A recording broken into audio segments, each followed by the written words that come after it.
கூப்பிட்டு கூப்பிட்டு ப்ரோக்ராமில் வந்து நான் பேச முடியாது அப்படின்னு மீனா சொல்லிடுறாங்க. ஏன்னு கேட்குறதுக்கு, எனக்கு வந்து அவ்வளோ கூட்டத்துலலாம் வந்து பேசினா வந்து தடுமாறுவேன். அதனால வேண்டாம் அப்படின்னு சொல்லிடுறாங்க. சரி நானும் ஒன்றும் கம்பல் பண்ணி கூட்டிகிட்டு போல, நான் வேணான்னு சொல்லிடுறேன் அப்படின்னு சொல்லிட்டு முத்தும் கேஷுவலாக பேசிட்டு போயிடுறாரு. அடுத்து இந்த ரோஹிணி வந்து பேயா மாதிரி மனோஜுக்கு வந்து மிரட்டிக்கிட்டு இருக்காங்க. நான் வந்து உன் பொண்டாட்டி ரோஹிணி இல்ல. நான் தான் வந்து கிறிஷோட அம்மா கல்யாணி. ஆவியா வந்து உன் பொண்டாட்டி உடம்புல பூந்துருக்கேன். நீ மட்டும் என் பையன்கிட்ட பாசமா நடந்துக்கலன்னு வச்சுக்கோயேன், நான் உன் பொண்டாட்டி உடம்பு விட்டு போமாட்டேன். அது மட்டும் இல்லாம நான் இப்படி வந்திருக்கேன்னு சொல்லிட்டு நீ யார்கிட்டயாவது சொன்னேன்னு வச்சுக்கோ, நீ உயிரா நினைக்கிற உங்க அம்மாவோட ரத்தத்த மொத்தமா குடிச்சிருவ அப்படின்னு சொன்ன உடனே நம்ம மனோஜ் அப்படியே பேய் அரைஞ்ச மாதிரியே ஆயிட்டாரு. ரொம்பவே ஷாக் ஆகியிருக்காரு. "நீ என்ன சொன்னாலும் நான் பண்ணுறேன். அப்படிலாம் எதுவும் பண்ணிடாத" அப்படின்னு சொல்லிட்டு காலில் விழாத குறையா கதறிக்கிட்டு இருக்காரு. சரி, அப்போ வந்து நீ இனிமேல் என் பையன்கிட்ட பாசமாக நடந்துக்கணும். வேஷம் போடுற மாதிரி இருக்கக்கூடாது. உண்மையிலேயே பாசமாக இருக்கணும் அப்படின்னு சொல்லவா, அது எப்படி நடிக்கிறது அப்படின்னு சொல்லிட்டு மனசுக்கு ஒரு பையன் அனாதை மாதிரி இருக்கான். அவன் மேலே உனக்கு பாசம் வராதா? நடிக்குப்பியா அப்படின்னு சொல்லிட்டு ரோஹிணி திரும்பவும் வந்து மனோஜ மிரட்டுறாங்க. சரி சரி சரி சரி, நான் உண்மையிலேயே அவன் மேலே பாசமாக இருப்பேன். நீ ஆமா என் பொண்டாட்டி ரோஹிணி எங்க அப்படின்னு கேட்கவும் அவன் மயக்கத்தில் இருக்கா. இப்போ என்ன பண்ணுறேன்னா, கிறிஷ் வந்து பசியில் இருக்கான். அவனுக்கு போய் நீ இட்லி ஊட்டி விடணும். அப்படி நீ பண்ணன்னா நான் உன் பொண்டாட்டியோட மட்டும் போயிடுவோம், பொண்டாட்டி வந்துடுவா அப்படின்னு சொல்லிட்டு ரோஹிணி வந்து செம்மையாக வந்து மனோஜை மிரட்டிட்டு இருக்காங்க.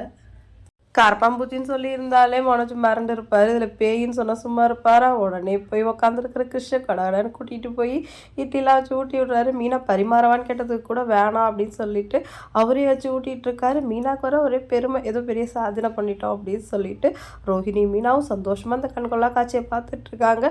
இதை பார்த்துட்டு ஸ்ருதி ரவியும் ரொம்ப ஷாக்கில் இருக்காங்க. என்னடா இது பிடிக்காதுன்னு சொல்லிட்டு இருந்தா உட்கார வச்சு ஊட்டிகிட்டு இருக்கான் அப்படின்னு சொல்லிட்டு முத்து வர உள்ள வந்துட்டு ஷாக் ஆகிட்டாரு. என்ன இவனுக்கு ஏதாவது மைண்ட் ஏதாவது ஆயிடுச்சா, திடீர்னு கிருஷ்ண உட்கார ஊட்டிகிட்டு இருக்கான் அப்படின்னு சொல்லிட்டு அவர் ஒரு பக்கம் ஷாக் ஆகிட்டு இருக்காரு.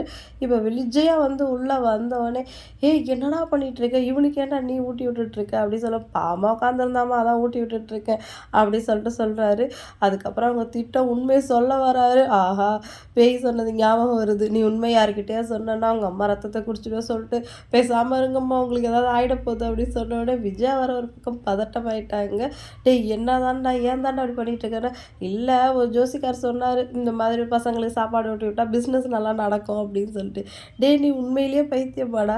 சரி ஏதோ குழந்தைக்கு ஊட்டி விட்டா குழந்தை பிறக்கும்னு சொன்னாலும் ஒரு லாஜிக் இருக்குது, பிஸ்னஸ் நடக்கும்னு எவன்டா சொன்னது அப்படின்னு சொன்னானே. இந்த பாயிண்ட் கூட நல்லா இருக்கே. சரி அது நடந்தால் கூட சந்தோஷம் தான், பொதுவாக நல்லது நடக்கும்னு சொன்னார் அப்படின்னு சொல்லிட்டு சமாளிச்சிட்டாரு. ரோஹிணி வந்து, ஏய் ரோஹிணி நீ என்ன இதெல்லாம் கேட்காம என்ன பண்ணிகிட்டு இருக்க அப்படின்னு கேட்குறாங்க. என்னங்க பண்ணிகிட்டு இருக்கீங்க அப்படின்னு சொல்லிட்டு ரோஹிணி ஒன்றும் தெரியாத மாதிரி கேட்குறாங்க. நீங்கள் எப்போ வந்தீங்க அப்படின்னு கேட்கவும், ஓ போயிடுச்சா அப்படின்னு கேட்குறாரு. என்னது என்ன போயிடுச்சா அப்படின்னு சொல்லிட்டு முத்து கேட்கவும், இல்லை இல்லை நான் வந்த ஞாபகமே அவளுக்கு போயிடுச்சா அப்படின்னு கேட்டா அப்படின்னு சொல்லி செம்மையாக சமாளிக்கிறாரு. மனசில் பாசமே இல்லாதவங்கள வந்து பேய் பையன் காட்டி எவ்வளோ நாள் வந்து பாசமாக இருக்கிற மாதிரி நடிக்க வைக்க முடியும் அப்படின்னு சொல்லிட்டு இந்த ரோஹிணிக்கு புரியல.